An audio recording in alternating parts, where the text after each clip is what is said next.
Este caso, e a gente recebe ao vivo aqui no CNN 360 o promotor de justiça do GAECO de São Paulo, Lincoln Gaquia, um dos maiores especialistas em investigações e enfrentamento ao crime organizado, em especial ao PCC. Doutor Lincoln, muito boa tarde, sempre um prazer recebê-lo, obrigado por estar conosco aqui. Queria inicialmente ouvi-lo, vou pegar o gancho do que disse o ministro Ricardo Lewandowski agora, desta possibilidade de colaboração entre Polícia Federal e os órgãos de repressão ao crime organizado aqui no estado de São Paulo, Polícia, Ministério Público, esta formação de uma força-tarefa, a prioridade que está sendo dada pelo governo de São Paulo para esse enfrentamento e essa disponibilidade do governo federal. O quanto, na sua avaliação, doutor Lincoln, é importante se ter esta parceria para não só se chegar aos executores deste crime, mas a toda a cadeia de comando que levou a um assassinato tão bárbaro e que tem o propósito de chocar a sociedade como um todo. Boa tarde a todos, é um prazer falar com vocês. Acho que qualquer ajuda, Yuri, é bem-vinda, né? Eu acho que a ajuda da Polícia Federal, do setor de perícia, isso tudo é bem-vinda, mas claro que a autoridade que deve analisar isso será a Secretaria de Segurança Pública de São Paulo, o próprio governador do estado, mas o próprio Ministério Público, através do GAECO, já está também prestando apoio às polícias aqui de São Paulo. Estamos irmanados e agindo em cooperação com as polícias para tentar elucidar o mais rápido possível não só os executores, mas os mandantes desse homicídio bárbaro, né, que nos chocou a todos, especialmente a mim, que conheço o Dr. Rui há mais de 25 anos. Doutor Gaquia, Débora falando contigo aqui de Brasília. Uma boa tarde, obrigada pela entrevista. Eu vou chamar o Pedro Venceslau, nosso analista, que inclusive foi quem viabilizou essa entrevista. Já começo te agradecendo, Pedro, e pode fazer sua pergunta. Doutor Lincoln, eu quero abordar um tema com o senhor, um tema sensível, que é como fica a sua proteção depois que o senhor se aposentar, se não me engano, daqui a 2 anos, porque o delegado Rui Ferraz Fontes não contava com nenhum aparato de segurança para protegê-lo. Eu questionei a Secretaria de Segurança Pública e disseram que ele não fez nenhum pedido nesse sentido. Mas ele já tinha dito em entrevistas que corria riscos. Essa é uma questão que deve preocupar as autoridades que lutam contra o crime organizado, não? Boa tarde, Pedro. Um prazer falar contigo também. Na verdade, esse realmente essa é uma preocupação, não só que foi externada aí numa entrevista pelo Rui, mas uma preocupação de todos nós, minha especificamente, né? Porque eu vivo isso no dia a dia, eu, minha família, eu já estou andando escoltado aí há mais de 20 anos, mas dessa maneira como eu tenho ultimamente sido submetido à exposição a risco há 7 anos, né, desde a remoção da cúpula do PCC para o Sistema Penitenciário Federal. A grande verdade independente do Dr. Rui ter solicitado ou não qualquer tipo de proteção ao Estado, me parece que nós teríamos que ter uma legislação, né, eu tenho defendido isso, que possibilite ao policial, ao promotor, ao juiz, ao desembargador, ao fiscal da Receita, enfim, quem quer que esteja atuando na linha de frente, esteja ameaçado por essas organizações criminosas, que tenha um respaldo legal de ter direito a uma segurança armada, como é o meu caso, não só na ativa, mas também na aposentadoria, né? O grande problema é que a gente fica, às vezes, dependendo da boa vontade do governante de plantão. E não estou querendo aqui dizer que o governo do Estado de São Paulo não prestaria nenhum tipo de auxílio ao Dr. Rui, muito pelo contrário, não é? Mas eu creio que a gente tinha que ter uma legislação, e eu defendo aí já uma legislação antimáfia no Brasil, e nesse texto da legislação antimáfia, que inclusive já está em poder do ministro da Justiça, eu ajudei, inclusive, sou um dos responsáveis, né, por ter participado da equipe de trabalho que elaborou esse anteprojeto. Existe um capítulo específico prevendo essa proteção, não só para os policiais, para as autoridades envolvidas, mas para as vítimas e testemunhas também. Então, eu, particularmente, né, por ter conhecido e trabalhado com o Dr. Rui, eu me sinto absolutamente chocado e abalado. Até porque eu estou na última quadra da minha vida profissional. Eu, ano que vem, completo os requisitos de idade para minha aposentadoria. Tempo já tem há muito tempo. E não sei, né, se será possível me aposentar, seguir às vezes até uma nova carreira, porque eu não tenho nenhuma proteção legal que seja garantida através de uma legislação, né? Eu posso, assim como foi o Rui, ser abandonado à própria sorte. Doutor Lincoln, a gente espera que isso não aconteça, né? E que, enfim, o senhor consiga reverter essa situação quando o senhor sair. Mas eu gostaria de saber agora sobre esse caso específico, se, na sua avaliação, pode haver uma onda de violência em São Paulo, considerando que há uma suspeita de que isso seja retaliação, seja vingança. Isso pode tomar uma proporção maior, conhecendo o modo de agir das organizações criminosas? Olha, bom, primeiro é prematuro a gente tecer qualquer comentário se foi ou não o PCC o mandante ou envolvido nesse homicídio. Há indícios de que sim. Nós já temos aí, segundo relatos do próprio secretário de Segurança, pelo menos 2 indivíduos já identificados. Um deles, eu sei que tem envolvimento com o PCC, é um egresso do sistema prisional. Há possibilidade, sim, que o crime organizado esteja por trás desse bárbaro homicídio. E se estiver, isso nada mais é do que a crônica de uma morte anunciada. Já que o Dr. Rui Ferraz Fontes, ele já estava jurado de morte desde 2006, ele sabia disso, eu mesmo comuniquei ele pelo menos 3 vezes de ameaças que ocorreram aqui na Penitenciária 2 de Venceslau.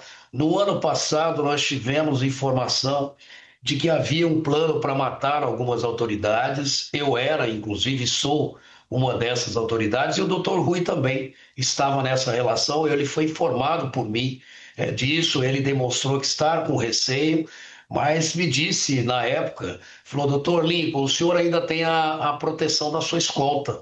Eu, como policial aposentado, legalmente não posso contar com isso. Agora, se ele solicitou ou não do Estado, eu não sei. E com relação à retaliação, é possível sim, né? Como eu disse, existem algumas autoridades que estavam ali decretadas pelo PCC. O PCC tem agido, caso, né, haja envolvimento, evidentemente, comprovado do PCC na morte do Dr. Rui, mas o PCC tem agido praticando crimes de natureza terrorista, né? E isso no sentido de se vingar ou de dissuadir essas autoridades envolvidas diretamente, né, no combate a continuarem a trabalhar, ou mesmo a que outras autoridades que venham, e policiais, né, mais jovens, não se sintam impelidos, né, ou motivados a continuar esse tipo de trabalho, esse tipo de combate, porque vai ter a certeza de que, ao se aposentar, ele não terá nenhuma garantia de que nem só ele, mas a sua família terá algum tipo de proteção do Estado. Pois é, doutor Lincoln, o senhor mencionou essa questão, usou esse termo, né, características de terrorismo nesse tipo de crime. Da mesma forma que aconteceu em novembro passado, a execução daquele delator em pleno aeroporto internacional de Guarulhos, numa sexta-feira à tarde, enfim, fim de ano já, quase um ano esse crime ocorreu em novembro. Como é que o senhor vê, o senhor defendeu a necessidade de uma lei antimáfia.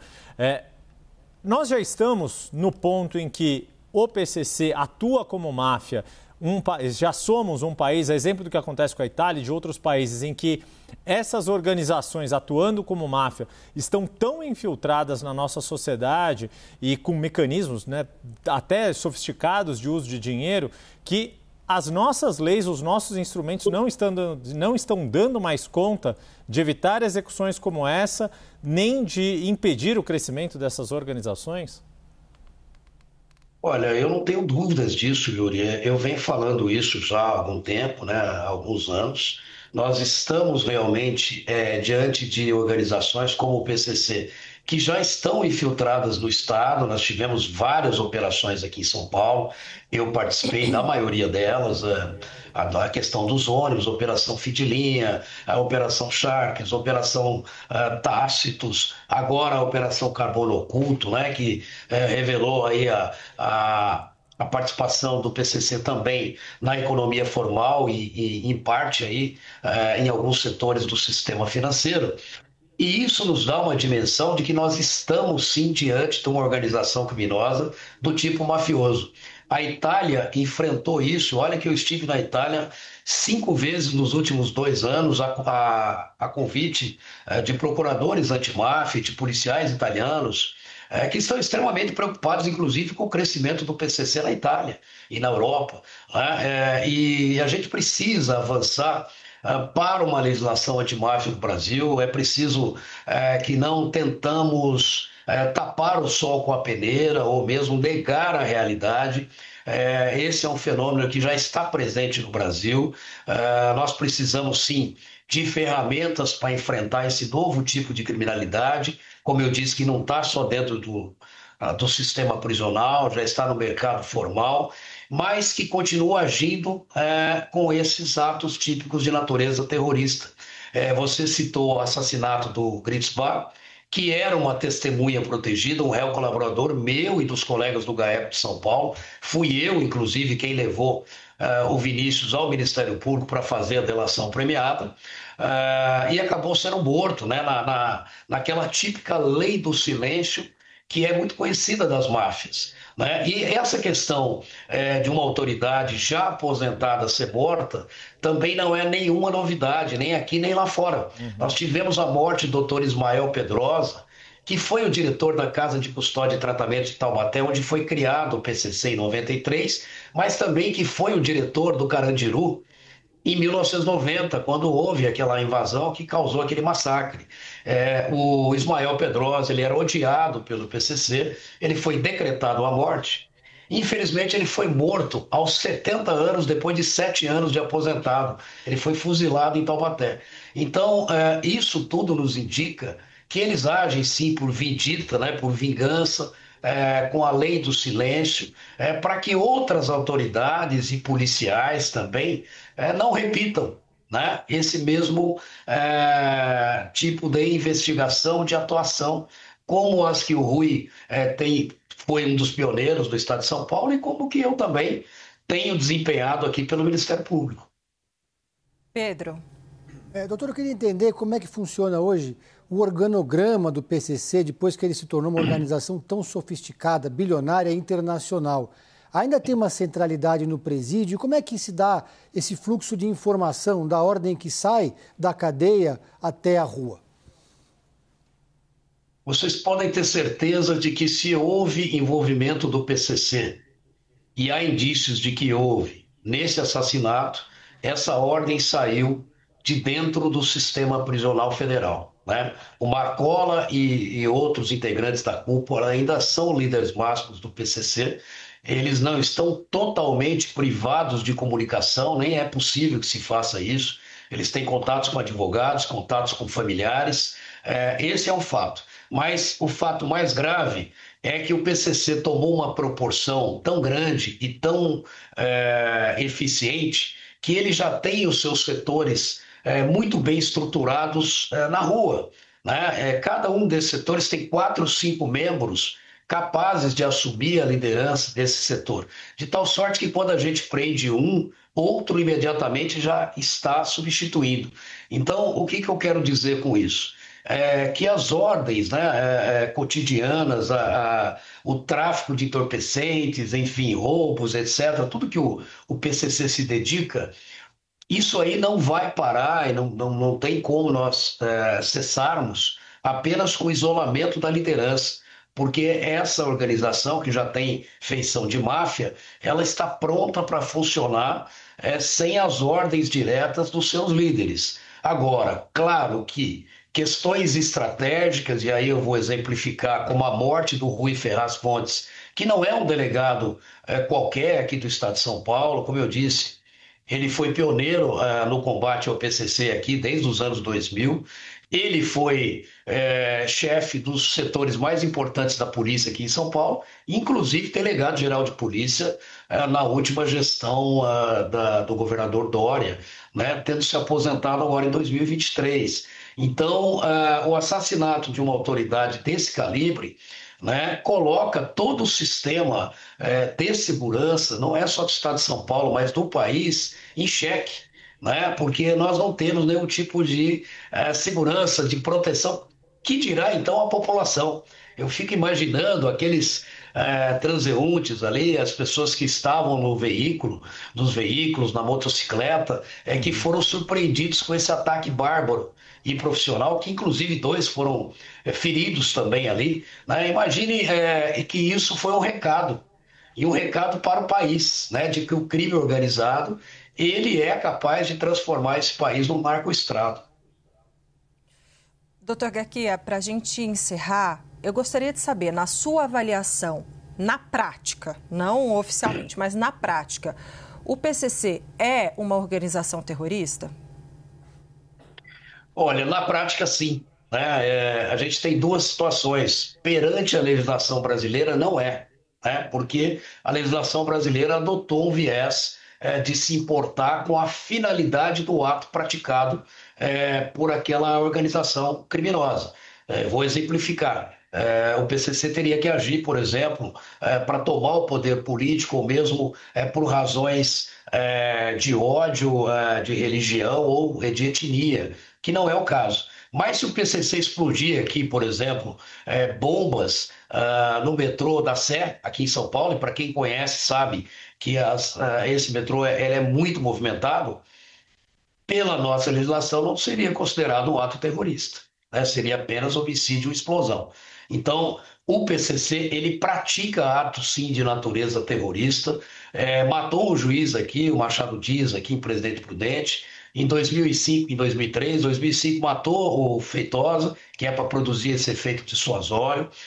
Em maio de 2006, paralisou o estado de São Paulo e, sobretudo, a capital, né? E esses ataques em 2006 prosseguiram até outubro de 2006. Nós tivemos, inclusive, o sequestro de um repórter que foi obrigado a ler um comunicado em rede nacional, justamente do PCC. Então, se isso não é ou não são atos de natureza terrorista, eu realmente não sei como é que nós vamos classificar, porque o terror, na minha opinião, o terrorismo, é a prática de atos que podem causar um terror indiscriminado na população e até nas autoridades. É isso que se trata. Nós conversamos com o promotor de justiça do GAECO, Lincoln Garcia. Doutor, obrigada, viu, pela sua entrevista. Muito obrigado, uma boa tarde a todos.